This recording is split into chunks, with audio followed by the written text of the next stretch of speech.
It's now time to delve into money matters, and it's all about your personal finance as we continue the education on how to improve on our finances and, more importantly, handle money better, talking about having a very good relationship with money. The money doctor is here with us, Charles Fakura, and is here to discuss ways on how to improve financial planning in terms of the processes of making financial plans. Wow. Good morning. Good morning. Morning, Samson. You're looking radiant, Well, we thank God. Morning, Bolali. It's a bright new day. Yes. And I was asking myself some questions. I said, am I satisfied with my present financial conditions now?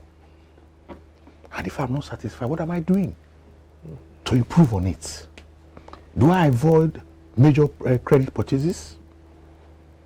Do I keep a record of my expenses? Do I take advantage of company-sponsored savings and investment program? Do I spend less than I earn?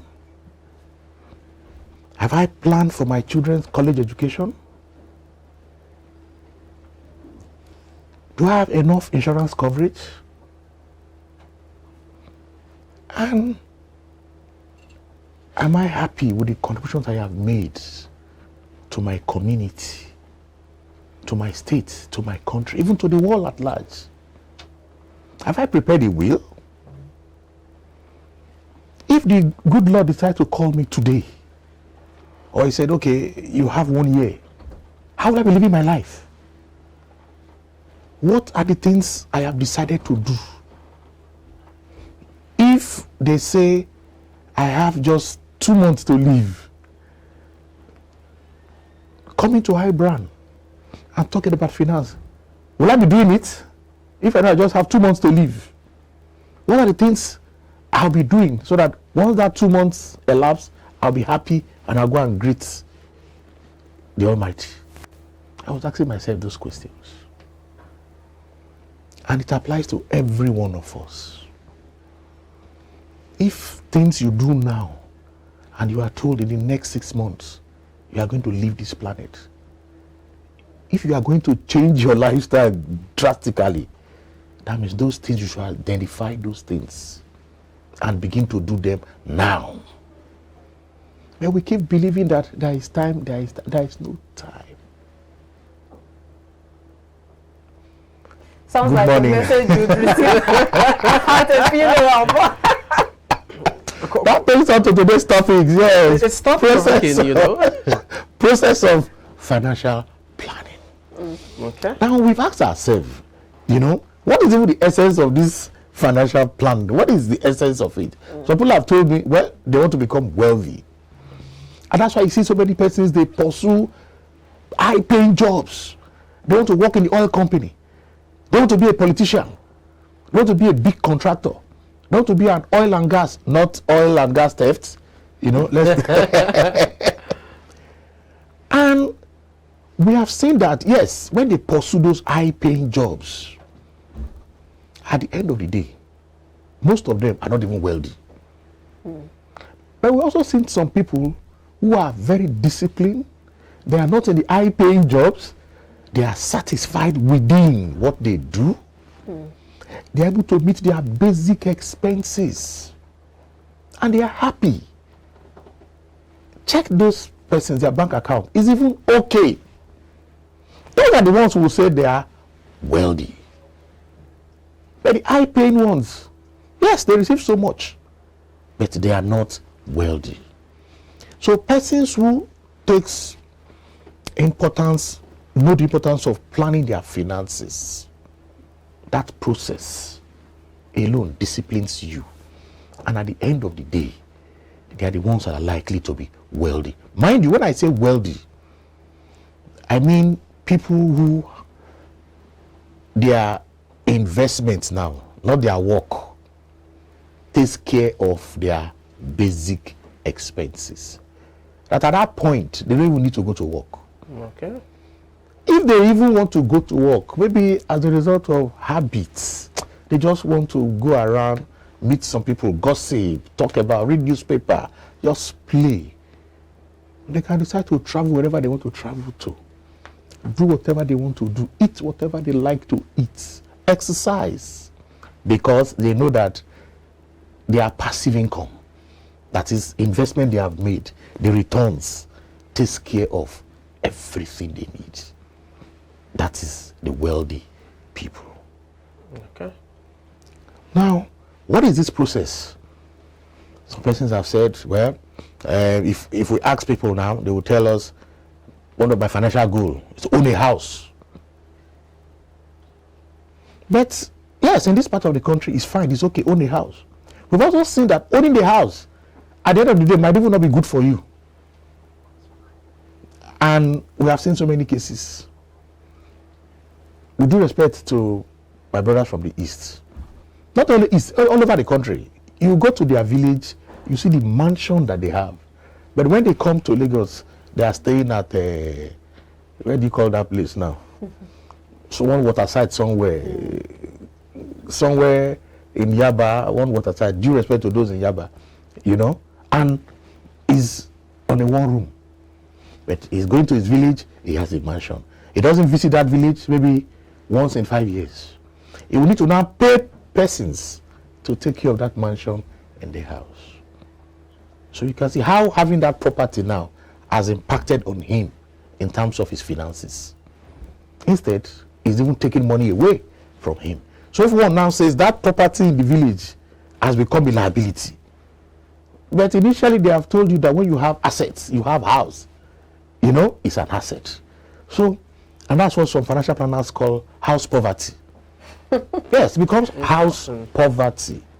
Because you are now spending money to maintain that property instead of the property generating rental income to take care of you. So it would have been wiser if maybe he had leased it out on rent or something for... In the village, yeah, who is going to take that kind of house? That's the reality. You need to pay your relations or pay people to live in that house to take care of it. How do you mean? Like it's too luxurious for... Yes, that's what we are saying.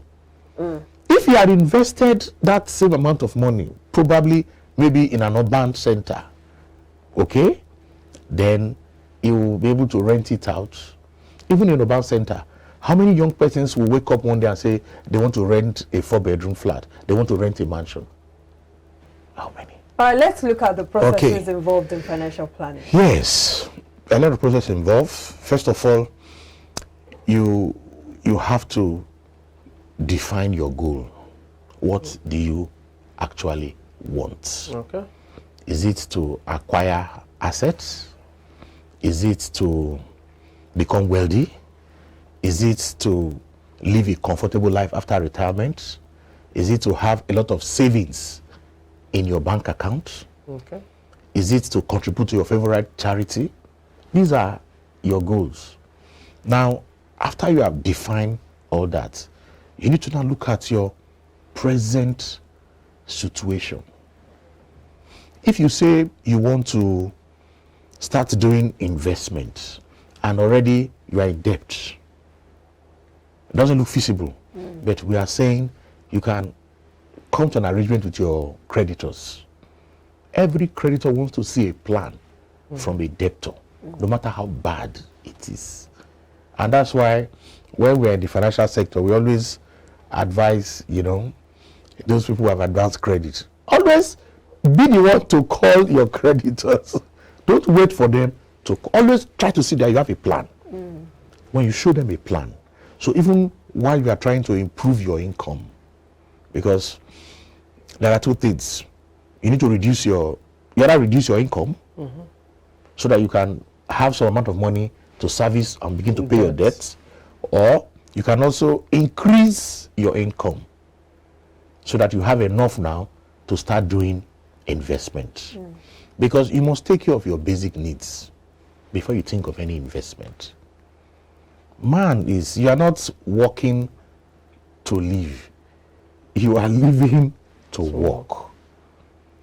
So it would be unreasonable if I go to a gathering of people who have not, and they are not even sure when their next meal will come from, and I'm telling them you have to do this investment. It doesn't make sense to them. The average human being, according to Maslow, we're talking of your basic physiological needs: food, once they are able to eat, yes, even though they are not sure when the next wave is going to come, but let them for now. Once they're able to satisfy that need, then they can now to begin to listen to you. That reminds me when we were trying to do financial awareness for everywhere. We thought we would just go to anywhere and start talking about financial awareness. And somebody suggested that he knows one garage chairman, we should go and talk to them because they make money on a daily basis, you know, that if those are job people, local saving people, they can go to those parks and they tick and all that, and they're making so much money that we can go and extend it for them. And we were there talking sweet grammar, and at the end of the day, they said, "Kilenso, I'm sorry, like what are you saying? What are you saying?" Yeah. You know, and that they are not interested in this grammar we are speaking. That they have seen so many of us coming, you know, and in fact, one of them even came and said, told my colleague, you're a beautiful girl, oh. Please go and look for another job." So you can see that they believe that we are just coming here to scam them. So we didn't get the approach correctly. But we had good intention. But I'm happy now. Most people are now aware. You know, you talk to their chairman, you convince them, they see the need, they see how credible your organization is, and they can now tell you to come and talk to their members. So financial planning, you must be able to take care of the basic needs before you can move ahead. When you define your current situation, then the next thing is to look at the investment plans that are available, the alternative. What investment do you want to go into? You want to start, if you are a driver, do you want to start a transport business? Do you want to go into logistic?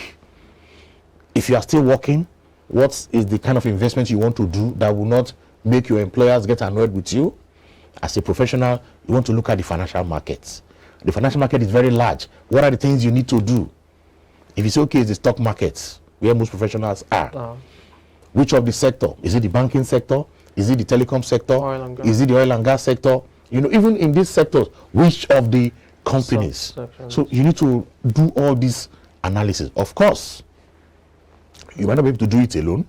That's why you need the services of a financial planner, as the case may be. We have always advised that you diversify your portfolio because you are beginning to have a portfolio. You say, okay, it's the stock market. You don't want to have all your shares in the banking sector. Or, in fact, you don't want to have all your shares only in in stocks. You also have other asset class that might be good for you. Federal government savings bond is there. You can invest in federal government savings bond because we have been told that no matter what, they will still print money and pay people. Even if we are not getting enough revenue, our debt profile is increasing. But they will use ways and means through central bank, and they will pay their investors. Because if they are not afraid to borrow from multilateral agencies and they are borrowing, those ones are still giving them, then me and you as citizens, we can still borrow federal government, we can still lend federal government money. Because we are very sure at the end of the day, ways and means, CBN will print money and they will pay us our interest. So we just demand that they increase the coupon rate for us. If it is 10, they can make it to about 20%. Because inflation rate is over 20%. Okay? Now, once you have been able to have those alternatives, then it's for you now to schedule a regular meeting with your planner, maybe on a quarterly basis, and see the performance of your portfolio. So, once you're able to do that, there are some securities in your portfolio that might not be doing so well. You are not getting the expected return. You sell them off and invest in new ones. So, when you're able to do this, you will see that the process of financial planning is very complex, because financial planning itself is a complex subject, because it involves so many other sub-disciplines.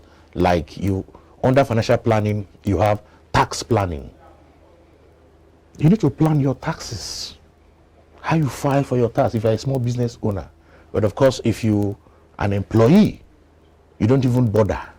Your employer does that for you, and of course, send to the tax authority.